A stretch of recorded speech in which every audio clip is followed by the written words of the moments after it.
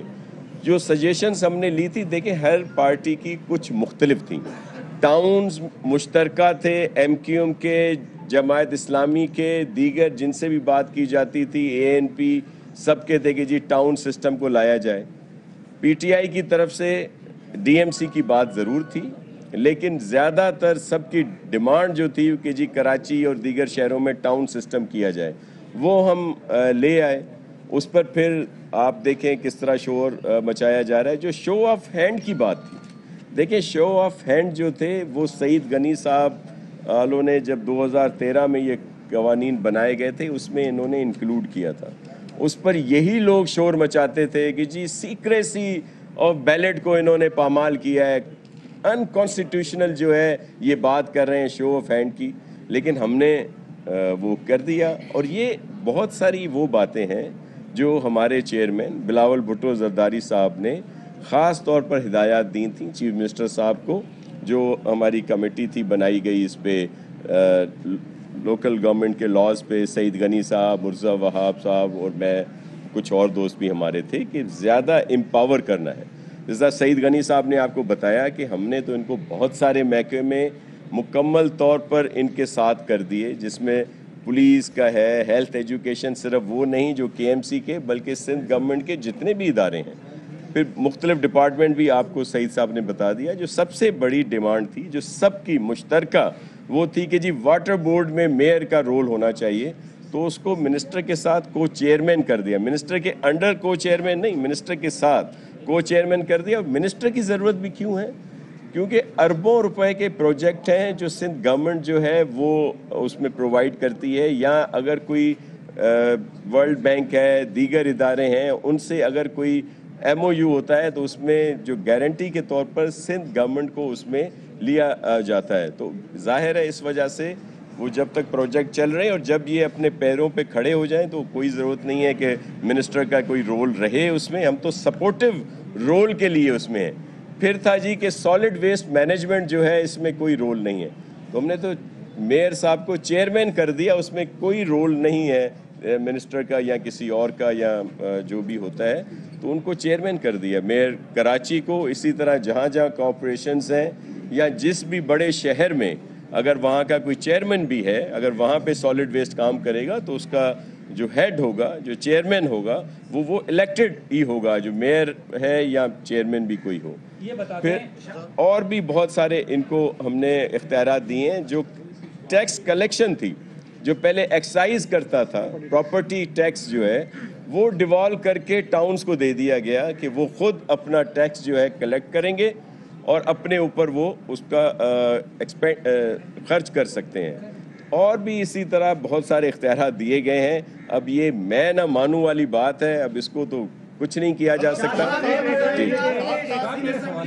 یہ بتا دیں کہ تمام اختیارات آپ نے بتا دیے، لیکن اپوزیشن نے ابھی جو یہاں میڈیا ٹاک کی ہے ان کا یہ مطالبہ ہے کہ جو لندن اور واشنگٹن کے میئر کو جو اختیارات حاصل ہیں وہ کراچی کے میئر کو بھی ہونے چاہیے۔ اس میں قباحت کیا ہے؟ اگر ہم واقعی لندن اور واشنگٹن جیسے ہیں تو دے دینے چاہیے، کیوں نہیں دے رہے وہ اختیارات لندن اور لندن کے میئر؟ جی بالکل، لندن اور واشنگٹن میں جو اختیارات ہیں وہ بھی آپ چیک کر لیں۔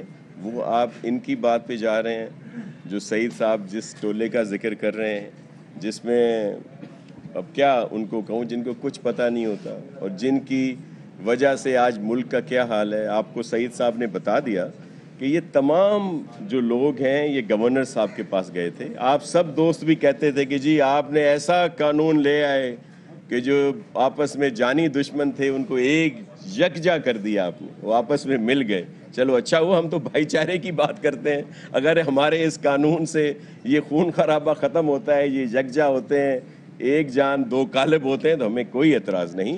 یہ سب مل کر ملے، گورنر صاحب کے پاس گئے، ان کو اپنی یہ ساری سفارشات دیں، انہوں نے پھر جو امینڈمنٹس کر کے بھیجی ہیں ہمیں، اس میں 80% پر عمل ہوا ہے، جس طرح آپ کو پوری ڈیٹیل جو ہے سعید صاحب نے بتائی ہے. تو ہم تو کھلے دل سے ان اداروں کو بااختیار کر رہے ہیں. میں صرف یہ عرض کروں گا، یہ جو لندن، واشنگٹن کی بات کر رہے ہیں، آپ چیک کر لیں نا. پی ٹی آئی کی وفاقی حکومت ہے، ان کا صوبائی حکومت کے پی میں بھی ہے، ان کی صوبائی حکومت پنجاب میں بھی ہے. اگر وہاں پہ یہ اختیارات انہوں نے اپنے میئر کو، لاہور کے میئر کو، پشاور کے میئر کو، یا کم از کم ایک جیسا قانون ہی دے دیتے وہاں پہ. آپ کو ان سے پوچھنا چاہیے کہ جب پی ٹی آئی کے دوست آپ سے بولتے ہیں آ کے، یا ان کے الائز ہیں نا، ایم کیو بھی ان کے الائز ہے گورنمنٹ میں، کہ کیا وجہ ہے کہ آپ کی جو اتنی زبردست حکومت ہے، اس نے اپنے ہی حکومت میں 2 صوبوں میں مختلف قوانین کیوں دیے ہیں؟ اگر کوئی بہتر قانون ہے ان کے پاس تو دونوں صوبوں میں یکساں رائج ہو نا. کے پی میں ان کا ایک قوانین کے تحت اب الیکشن بھی ہو رہے ہیں، وہاں پہ بالکل مختلف قانون ہے. اور اسی طرح پنجاب میں جو انہوں نے ابھی پاس کیا ہے وہ اس سے مختلف ہے. تو یہ تو آپ ان سے پوچھیں، اگر وہاں پہ انہوں نے اختیارات دے دی ہیں تو پھر آپ آ کے ہم سے بھی بات کیجئے گا، ان کی بھی بات سن لیں. ایک جملہ ایڈ کر دوں سر، صرف ایک جملہ ایڈ کر دوں. ایک جملہ سن لیں. ایک جملہ ہے. دیکھیں، یہ کہہ رہے ہیں کہ کراچی کے میئر کو لنڈن اور واشنگٹن جیسے اختیارات ہونے چاہیے. میں تو کہہ رہا ہوں اب اس کو چھوڑ دیں. 2 صوبوں میں ان کے جو وزراء اعلیٰ ہیں، محمود خان صاحب اور بوزدار صاحب، ان کو جو چیف منسٹر کے اختیارات ہیں عمران خان سے پہلے وہ دے دیں، اس کے بعد ہم بات کریں گے.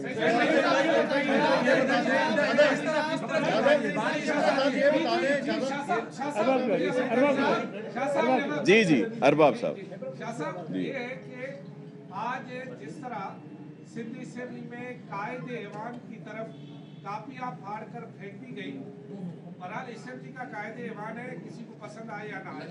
دوسری بات یہ کہ اس 2 خواتین نے اسپیکر کی ڈائس بھی پھلانگ کر اس کی طرف کاپیاں پھینکی، مجبوراً اسپیکر نے ان کی طرف وہ محبت کا اظہار کیا.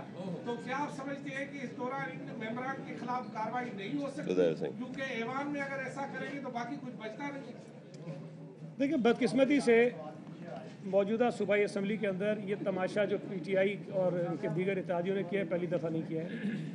آپ کو یاد ہوگا کہ اس سے پہلے بھی ایک مرتبہ انہوں نے اس قسم کی حرکتیں کی تھیں اور اس پر کئی ارکان کی جو ہے وہ رکنیت ختم کرنے اور پابندیاں لگانے کی بات کی.